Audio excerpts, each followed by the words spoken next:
Oi, pessoal, tudo bem? Vamos de português em casa hoje. Vamos falar agora de funções da linguagem. A primeira pergunta que vamos fazer é: o que são funções da linguagem? Eu fui lá no Wikipedia e cheguei à seguinte definição: são recursos de ênfase que atuam segundo a intenção do produtor da mensagem, cada qual abordando um diferente elemento da comunicação. Então, eles deram essa definição. Então, funções da linguagem são recursos utilizados para dar ênfase, para dar destaque aos textos em determinados elementos da comunicação, ou seja, qual é a intencionalidade discursiva.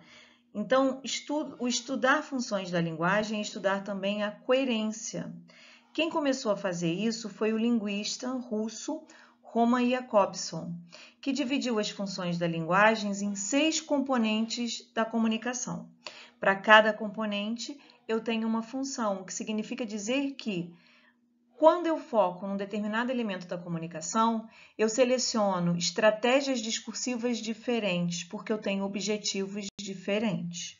Vamos estudar isso agora mais profundamente. Vamos entender agora os elementos da comunicação. Temos o emissor ou locutor, que é a primeira pessoa do discurso, quem fala, que no caso sou eu, né? Eu sou a responsável pelo discurso, eu estou falando. Temos o receptor ou interlocutor, que é a segunda pessoa do discurso, que é com quem se fala. Essa segunda pessoa do discurso são vocês que estão ouvindo a aula e lendo. Temos a mensagem, que é a própria aula em si, né? O que eu estou transmitindo através da fala e através do slide. Temos um código, que é a linguagem, a língua portuguesa. Temos um referente, que é a terceira pessoa, é do que se fala, do que estamos falando, dos elementos da comunicação, das funções da linguagem. Então, é o assunto propriamente dito. E temos o canal, né? Quando estamos na aula presencial, o nosso canal praticamente é o ar que propaga o som. Aqui estamos usando de canal, né? A internet, essa rede que nos possibilita mandar o vídeo, o YouTube e por aí vai. O celular, o computador, tudo isso vai entrar como meio para que possamos assistir a essa aula, transmitir e assistir. Então, Roman Jakobson começou a observar que, para cada elemento desse, existe uma função da linguagem, porque quando escrevemos, nos focamos, às vezes, só no emissor, eu quero passar o que eu sinto, o que eu penso, ou às vezes eu quero só convencer o receptor de alguma coisa. Em outros momentos, eu quero testar o canal, ver se vocês estão realmente assistindo a aula, se realmente tem comunicação de um lado para o outro. Então, para cada elemento da comunicação, eu tenho uma função da linguagem. É isso que vamos começar a estudar agora. Bom, vamos começar as funções. A primeira é a função emotiva ou expressiva. Essa função valoriza o emissor, que comunica seus sentimentos, emoções, inquietações e opiniões, centradas na expressão do próprio eu, levando em consideração o seu mundo interior. Então, é a valorização do mundo interior do emissor da mensagem, o que eu penso, o que eu sinto, o que eu desejo. Características: verbos e pronomes na primeira pessoa do discurso, adjetivação abundante e uma pontuação mais expressiva, com uso de reticências, exclamações, essas coisas. Temos aqui um poema de Vinícius de Moraes, que foi musicalizado também, Samba em Prelúdio. Eu sem você não tenho porquê, porque sem você não sei nem chorar. Sou chama sem luz, jardim sem luar, luar sem amor, amor sem se dar. Eu sem você sou só desamor, um barco sem mar, um campo sem flor. Tristeza que vai, tristeza que vem. Sem você, meu amor, eu não sou ninguém. Então, esse poema, ele tem uma supervalorização dessa angústia, desse desejo do eu, dessa tristeza contida, né? Pela falta desse amor. Então, observem os verbos, né? Tenho, sei, sou, que estão todos na primeira pessoa do discurso, os pronomes eu, meu. Então, aqui a gente tem toda a valorização dos sentimentos do emissor. Isso é a função emotiva.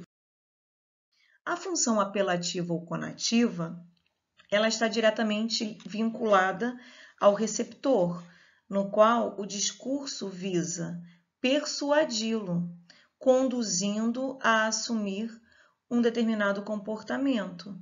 Então, aqui eu tenho todo o discurso vinculado ao receptor. Eu quero convencê-lo de algo. Características: verbos e pronomes na segunda pessoa do discurso e uso dos verbos no modo imperativo. Imperativo é aquele que dá a ideia de ordem, de comando. Então, vamos observar as propagandas. Ele é predominante. A função apelativa a gente encontra nas propagandas, não só nelas, mas principalmente nelas. Então, tem aqui, você compartilharia uma dentadura? Então, não compartilhe a sua senha. Então, observe a pergunta direcionada ao receptor. Você, né? Você é um pronome de tratamento que se dirige à segunda pessoa do discurso. Você compartilharia uma dentadura? Então, não compartilhe a sua senha. Então, olha a ordem, não compartilhe, né? E os pronomes você e sua, referindo-se ao interlocutor. No segundo, temos aqui uma campanha institucional. A agressão pode ser física ou psicológica, mas a sua atitude pode mudar essa história. Não se cale, denuncie, ligue 180. Observem que ele vai chamando o interlocutor a compactuar nessa campanha, né? Mostrando, mas a sua atitude pode mudar essa história de agressão, né? Que pode ser tanto física quanto psicológica. Olha a imagem da mulher, né? A fisionomia dela, tudo isso construindo, né? A denúncia, construindo algo para envolver o interlocutor. Então, os verbos no imperativo. Não se cale, denuncie, ligue. Ele vai coordenando esses verbos no imperativo, pedindo para você fazer isso. Não se calar, denunciar, ligar, né? Isso é uma campanha muito bem bolada, em que a função apelativa é o principal. O objetivo desse texto é convencer o interlocutor a ter essa atitude. A função referencial ou denotativa ocorre quando o objetivo discursivo do emissor é a informação. Ele é centrado na informação. Esse tipo de função é predominante em textos científicos, técnicos, didáticos ou mesmo no jornalismo de uma forma geral. Características: verbos e pronomes na terceira pessoa do discurso, ou seja, o assunto é o mais importante, do que se fala é o mais importante. Linguagem objetiva e denotativa e um texto impessoal, porque é um texto em que o mais importante é o assunto, eu estou dando destaque para o assunto. Não importa o que eu sinto, não importa convencer o leitor, mas sim informar. Predominante no jornalismo, então temos aqui uma manchete. Obama toma posse com promessa de reconstruir os Estados Unidos e lidera o mundo. Olha aqui, terceira pessoa do discurso. Ele toma posse com promessa de reconstruir os Estados Unidos e ele lidera o mundo. Observe que o mais importante é a informação de que Obama tomou posse, né, lá na eleição presidencial antiga. Primeiro presidente negro da história do país. Defende uma nova era de responsabilidade e paz. Então, todas as informações são colocadas em destaque. O mais importante é a informação. Já no segundo exemplo aqui, eu peguei um slide na internet que tem como ponto central informar, mas de uma forma didática, ensinando, né? Então, temos lá, função referencial, destina-se a transmitir a informação objetiva, sem comentários nem juízo de valor, seu objetivo é a notícia, é por excelência a linguagem do jornalismo, dos noticiários. A linguagem deve ser objetiva, precisa, denotativa, né? Então, O mais importante é transmitir a informação. Observe que centrado na terceira pessoa, linguagem direta, objetiva, né, no seu sentido real, um texto impessoal. É essa a função referencial. Já a função poética ou conotativa, a ênfase está na elaboração da mensagem. Há um cuidado maior do emissor ao elaborar a mensagem, né? Seleciona, combina palavras. Eu costumo dizer assim nas aulas presenciais: qualquer um diz que uma mulher é bonita, qualquer um diz eu te amo. O poeta, quando vai dizer isso, ele faz uma música, ele faz uma poesia, né? Então, essa é a função poética, é o trabalho com a mensagem. Então, preocupação com a estrutura da mensagem, ênfase na forma das palavras, na sonoridade, no ritmo do texto. Linguagem conotativa. A linguagem conotativa é aquela no sentido figurado. Então, temos aqui: na tarde fria de julho, voa o cheiro, o burburinho do café descendo quente pelo bule reluzente, e me pergunto, já em prosa, existe coisa mais gostosa? Observem que esse é um poema do concretismo, ele forma uma xícara, observe a forma de escrever as palavras, a sonoridade, a construção. A forma é tão importante quanto o conteúdo, né? Observe que a interrogação ajudou a montar aí a asa da xícara, né? Muito bem pensada nas estratégias. E temos aqui o poeminha do Contra, de Mário Quintana. Todos estes que aí estão, atravancando o meu caminho, eles passarão, eu passarinho. Então, ele brinca, né, com o verbo passar, dizendo que eles, esses que estão aí atravancando o nosso caminho, passarão, eu passarinho, né? Brincando de uma forma ingênua, angelical, com todos os recursos expressivos da poesia. Então, a poesia faz parte da função poética, a literatura de uma maneira geral, porque na literatura a maior preocupação do escritor é como transmitir a mensagem, né? A mensagem é importante, mas a forma como ela é transmitida também é muito importante. A função metalinguística é aquela em que o código, né, vai explicar o próprio código. Então, eu tenho um texto que fala do próprio texto. Meta significa própria, linguagem falando da própria linguagem.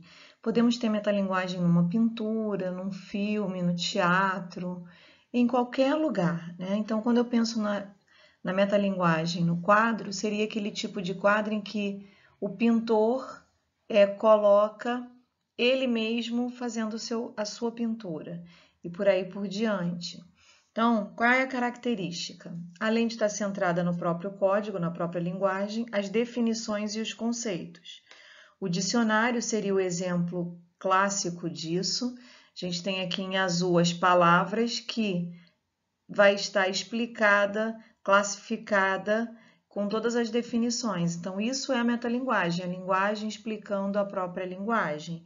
Lembrem-se, conceitos e definições.